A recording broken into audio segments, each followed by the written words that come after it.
bentuknya, baik itu A besar, alfa, dan betanya gitu ya. Nah, namun pengembangannya ini setelah kita tahu fungsi produksinya gitu ya, maka berapa input-input yang harus digunakan gitu ya agar petani itu mengalami untung seperti itu ya, baik itu dari sisi produksinya maupun dari sisi keuntungannya seperti itu. Nah, baik, saya lanjutkan ya materinya.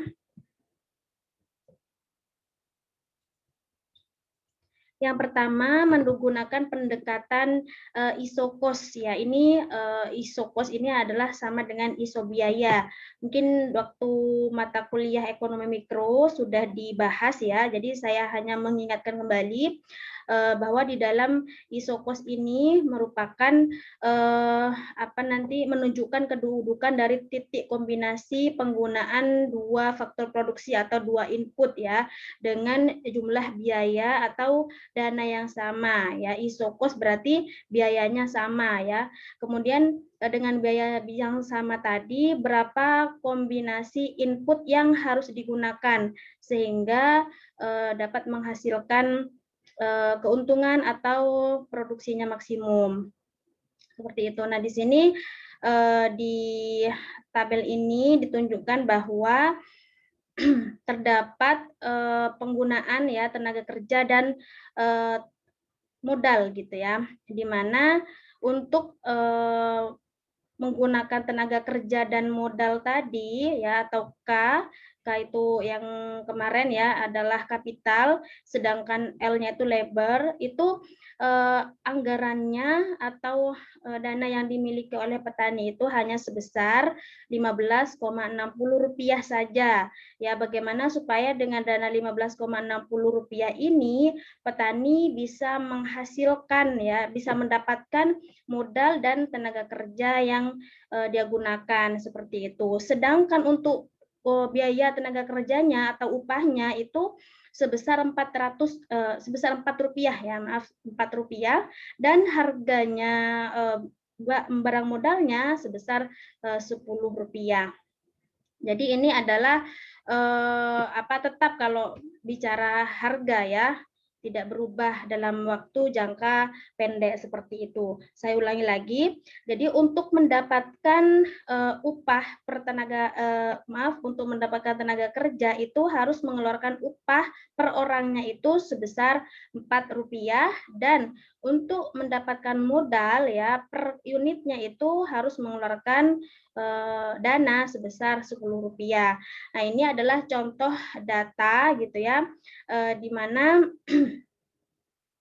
di sini ada beberapa titik kombinasi A, B, C, D, dan E, sedangkan untuk X1-nya, kolom X1 ini datanya ya 3,9, 3, 2, 1, dan 0.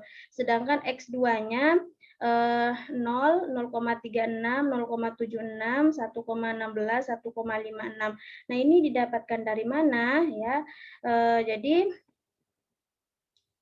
pertama gitu ya, dengan data tadi modal atau dana sebesar 15,60 itu ya, ketika menggunakan menggunakan X2 semua gitu ya. Berarti dana 15,6 ini dipergunakan untuk membeli X2 saja gitu ya, membeli modal saja, berarti 15,60 dibagi 10 seperti itu. 15,60 dibagi 10 ya. Sehingga X1-nya itu enggak ada. Ya, X1-nya itu 0. Ini kalau di titik E ini karena dana Rp15,60 tadi hanya digunakan untuk penggunaan X2 saja atau menggunakan modal saja ya, maka 15,60 ini ketika dibagi 10 ya hasilnya 1,56 kayak gitu. Ya jadi kolom X2 dan X1 ini sebelumnya masih kosong kayak gitu. Nah, ini diisi dengan cara yang tadi itu. Ketika 15,60 rupiah tadi ya dipergunakan untuk membeli X2 semua ya dibagi 10 berarti ya. Berarti nilai dari X2-nya ini 1,56 sedangkan X1-nya 0 seperti itu. Sedangkan sebaliknya, jika 15,60 rupiah ini dipergunakan untuk membeli X1 saja gitu ya, berarti 15,6 dibagi 4 karena harga X1-nya atau upahnya kan 4. Berarti berapa 3,9 kayak gitu ya. Berarti nilai X1-nya 3,9 sedangkan X2-nya itu 0 seperti itu ya. Jadi hanya menggunakan tenaga kerja saja sedangkan X2-nya tidak ada modal atau tidak menggunakan modal seperti itu. Nah, untuk kombinasi B, C dan D ini perkiraan seperti itu ya. Kemudian TC1-nya tadi didapat dari ketika 4 kali 3,90 sama dengan 15,6 ya. Kemudian TC2-nya ketika 10 dikalikan 0 berarti 0 ya dan seterusnya. Ini perkalian antara X dengan harganya ya atau jumlah inputnya dengan harga X1 sedangkan yang ini adalah perkalian antara harga input X2 dengan X2-nya. Ya, kalau di total berarti ini isokosnya ya, anggarannya baik itu menggunakan X1-nya 3, kemudian X2-nya 0,6 itu total anggarannya harus mencapai 15,60 nggak boleh lebih ya dan nggak boleh kurang juga seperti itu biar penggunaan maksimal. Kemudian baik itu ketika yang titik C di mana penggunaan X1-nya itu 2 sedangkan X2-nya 0,76 ya dan menghasilkan total cost-nya itu sebesar 15,60 dan seterusnya. Sedangkan ini rasio antara V1 dan V2 ya di mana 4 dibagi 10 0,4. Nah, kalau dibentuk dalam bentuk kurva hasilnya menjadi seperti ini. Ya, ini ketika modal tadi ketika dana atau anggaran hanya digunakan untuk membeli barang X2 saja atau penggunaan untuk modal saja, maka di sini 1,56 gitu ya titiknya. Sedangkan ketika di sini hanya digunakan untuk X1, maka di sini 3,9. Nah, ketika di titik garis, ketika ditarik garis, maka bentuk kurvanya seperti ini. Nah, untuk yang titik B, C, D ini bisa ada di posisi begini, ya. Cuman di sini nggak diperlihatkan seperti itu.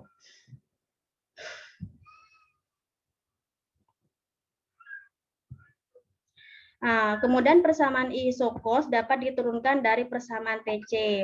Nah, apa itu TC atau total cost ya? Total cost itu perkalian antara V1 dengan X1 kemudian ditambah dengan V2 kali X2 ya.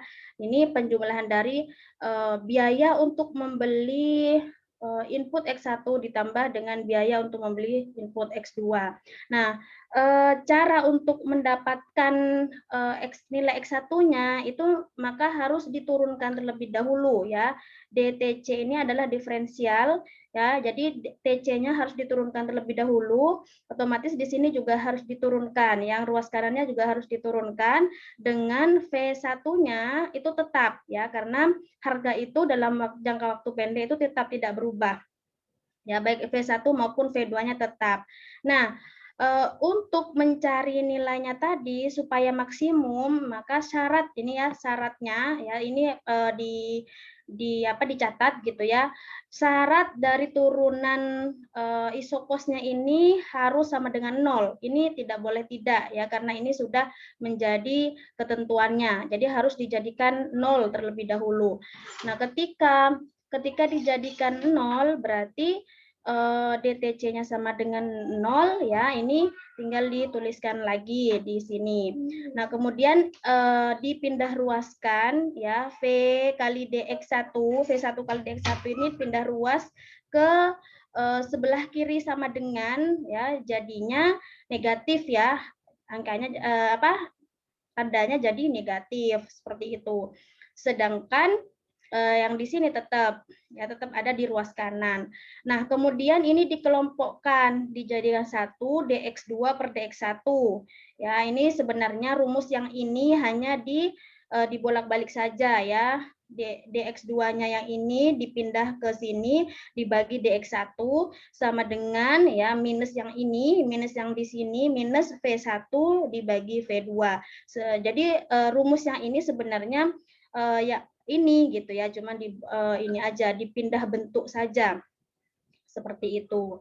Nah, kemudian dx2 per dx1 ini merupakan slope atau kemiringan dari isopos itu sendiri ya, atau tadi biayanya yang sama tadi atau kendala garis anggaran. Jadi dx2 per dx1 sama dengan minus V1 per V2 itu sendiri adalah kemiringannya.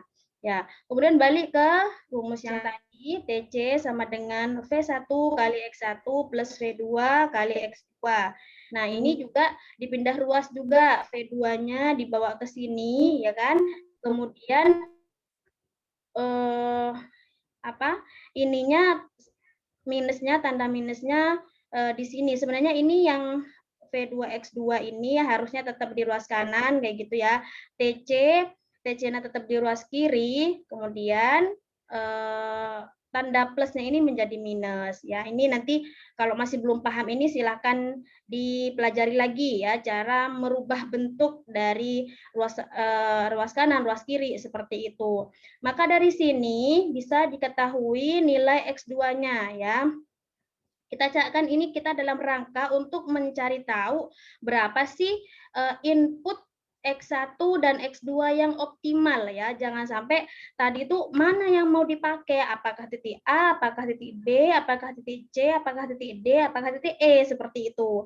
Nah, di sini kita mencari mana X1 dan X2-nya itu yang paling optimal untuk mendapatkan keuntungannya maksimum seperti itu.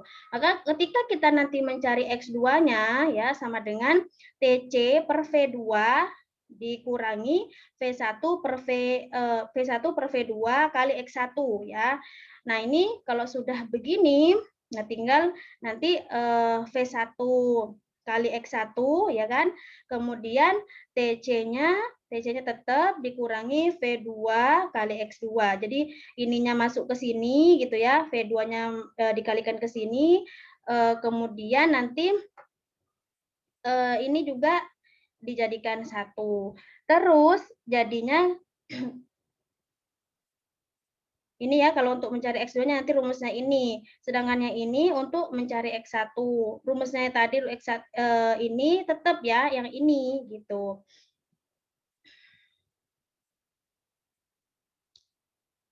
Semoga tidak bingung ya.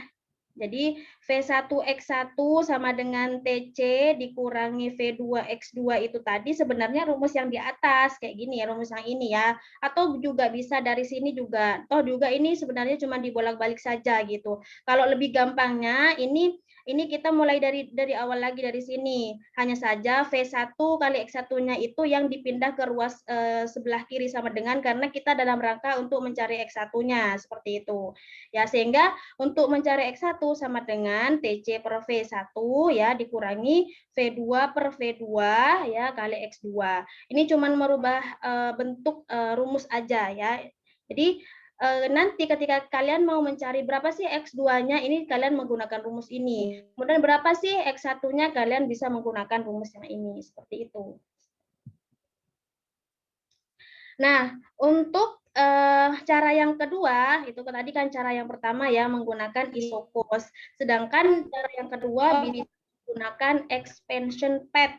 Ya, expansion path. Apa sih expansion path itu sendiri? Adalah jalur peluasan produksi atau jalur ekspansi. Jadi ketika misalnya nanti ada perluasan gitu kayak gitu ya, perluasan produksi itu namanya nanti ada jalur perluasan produksi. Nah, expansion path itu sendiri adalah isocline ya yang khusus untuk menghubungkan kombinasi-kombinasi faktor produksi dengan biaya yang terendah pada berbagai tingkat produksi. Jadi yang ini nanti berapa biaya terendahnya gitu ya dalam beberapa kombinasi input itu kayak gitu. Nah, sebuah persamaan yang menunjukkan kombinasi biaya input terendah untuk seluruh tingkat output bisa jadi untuk beberapa kombinasi antara X1 X2 misalnya biayanya 1.000 gitu ya. Kemudian kombinasi X1 X2-nya yang lain misalnya biayanya 1.200. Terus kemudian kombinasi X1 dan X2 yang lain misalnya biayanya 800. Nah, ini dalam rangka untuk mencari yang paling rendah gitu ya kombinasi biayanya. Nah, ini caranya menggunakan DX2 per DX1 sama dengan V1 per V2. Ini udah rumus ya.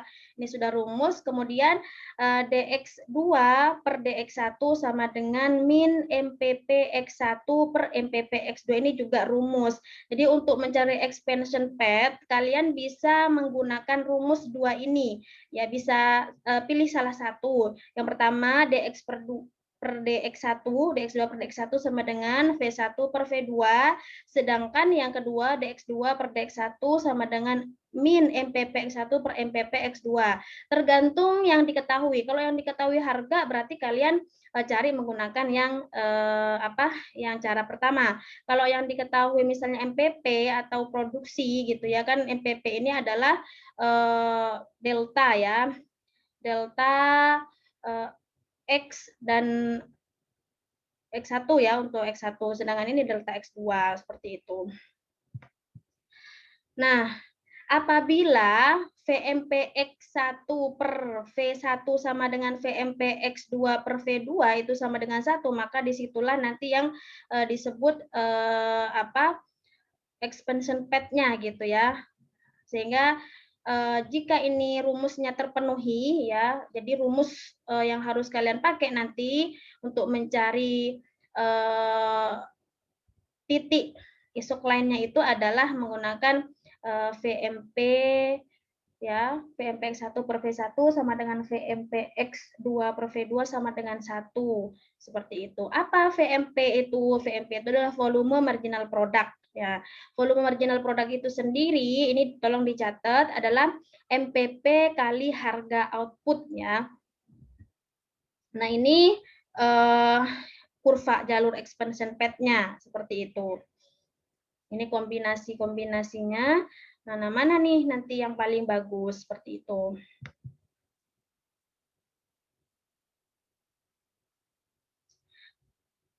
Nah, kemudian ini secara umum keuntungan maksimumnya itu dicapai ya apabila rumus VMP X1 per V1-nya sama dengan VMP X2 per V2 sama dengan K, seperti itu. Ini tadi ya value marginal product. K sama dengan konstanta. Nah, ini contoh supaya memudahkan. Misalnya ditanya tentukan persamaan expansion path-nya untuk fungsi Y sama dengan AX1 pangkat 0,5 kali X2 pangkat 0,5. Nah, penyelesaiannya ya, penyelesaiannya MRS X1 X2 ya itu tadi sama dengan MRS X1 X2 ini sebenarnya tadi ya rumusnya ini DX2 per DX1 itu cuman dirubah istilahnya jadi MRS X1 X2 sama dengan MPP X1 per MPP X2 sama dengan V1 per V2 seperti itu.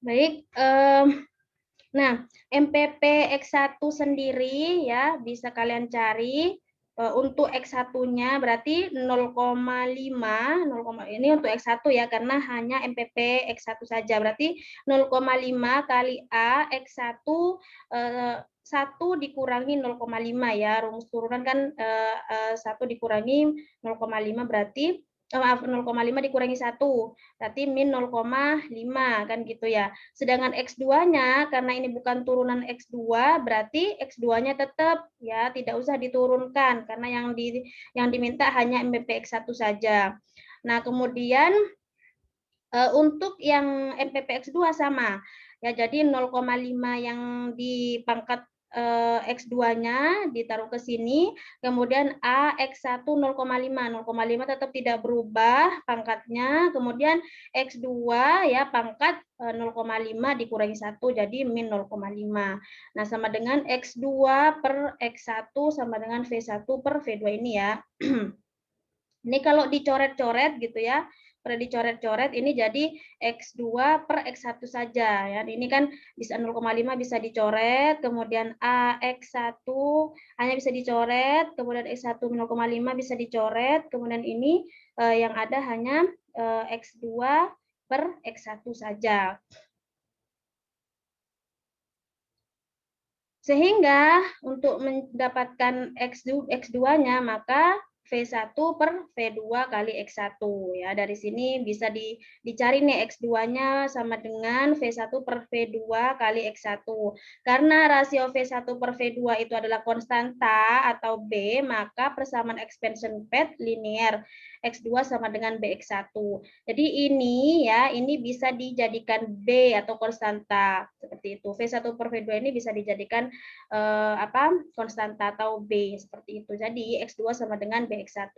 Sedangkan nanti kalau kalian mencari nilai X1-nya sama, berarti X1 sama dengan ya V1 per V2 kali X2 seperti itu. Tinggal dimasukkan aja nanti kalau misalnya ini diketahui V1-nya berapa, V2-nya berapa, jadi kan nanti ketahuan ya. Misalnya V1-nya 4, V2-nya 2 misalnya berarti kan 4 dibagi 2 berarti kan 2. Jadi X2-nya sama dengan 2X1 gitu ya. Atau X2 sama dengan BX1. Sedangkan yang terakhir, minimisasi biaya. Nah, dalam jangka panjang, produsen harus menentukan kombinasi tingkat penggunaan faktor-faktor produksi dengan biaya produksi total yang paling minimum.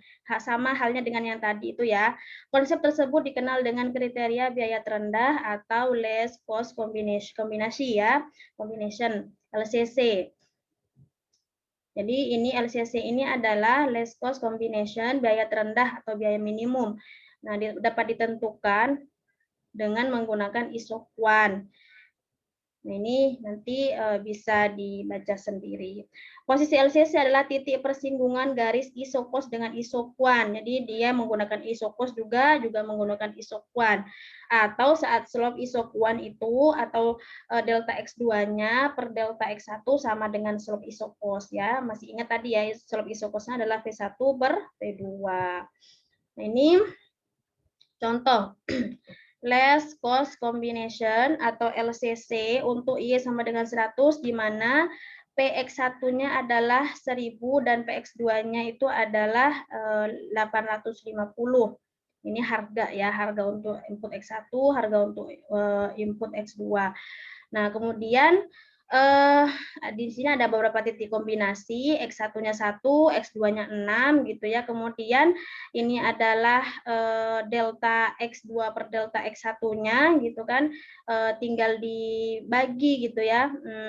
Berarti pembagian antara 3 dikurangi 6 kan min 3. Kemudian 2 dikurangi 1 kan 1. Berarti min 3 dikurangi 1 dibagi 1 sama dengan min 3 dan seterusnya. Sedangkan untuk harganya ya, harganya berarti min PX1 per PX2. Nah, kemiringan dari kurva isoquant ini nanti kalian bisa ingat-ingat kembali di materi mikro ya. Jadi saya tidak akan menjelaskan lebih banyak karena sudah kalian dapatkan di mikro. Jadi kemiringan dari kurva isoquant itu sama dengan MRS ya, di mana Y bar sama dengan X1 kali X2 ini rumusnya. Sedangkan untuk mencari X1 sama dengan Y bar kali X2. Nah, untuk kosnya atau biayanya gitu ya sama dengan V1 kali X1 ditambah V2 kali X2 kayak gitu. Nah, ini tinggal dimasukkan. Tadi kan cost atau total cost-nya sama dengan V1 ya, V1 kemudian X1-nya X1-nya ini ya. Kemudian ditambah V2 kali X2. Ini sebenarnya X2 ya, bukan V2 tapi X2. Nah, ini juga sama ya, silakan bisa dipahami sendiri nanti.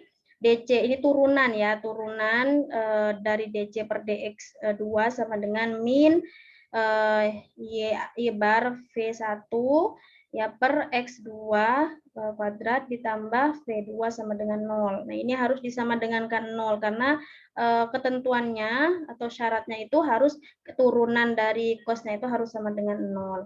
Nah, baru nanti ini diturunkan kembali ya. Sehingga ketemu LCC itu rumusnya delta X2 per delta X1 sama dengan V1 per V2. Ya, baik menggunakan delta X2 per delta X1 atau V1 per V2 itu nanti sama dengan LCC. Seperti itu. Ini dari sini ya, delta X1 per delta X2.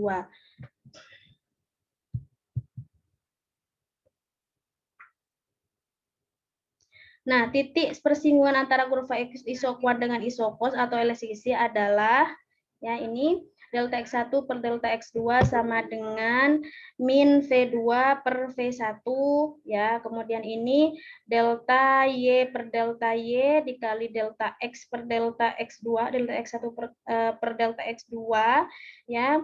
Kemudian nanti ini diturunkan terus gitu ya, diturunkan, disederhanakan sehingga ketemu MPP X2 per MPP X1 sama dengan min V2 per V1 ya.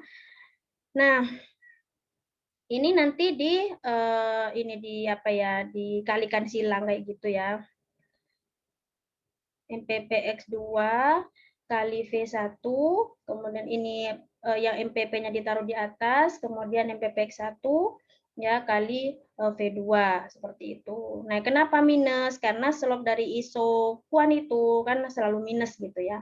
Nah, contoh diketahui fungsi produksi adalah Y sama dengan X1 pangkat 0,2 kali X2 pangkat 0,8. Tentukan expansion pad dan LCC dari kombinasi X1 dan X2 untuk menghasilkan 10 unit produksi.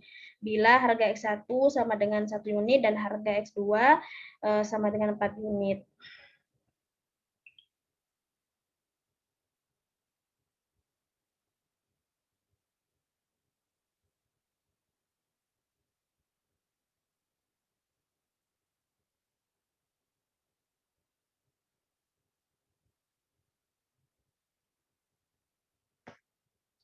Nah, penyelesaiannya sendiri, ya yang pertama itu penyelesaian untuk persamaan expansion pad, ya, dan LCC sekaligus, di mana kan rumusnya tadi sama ya.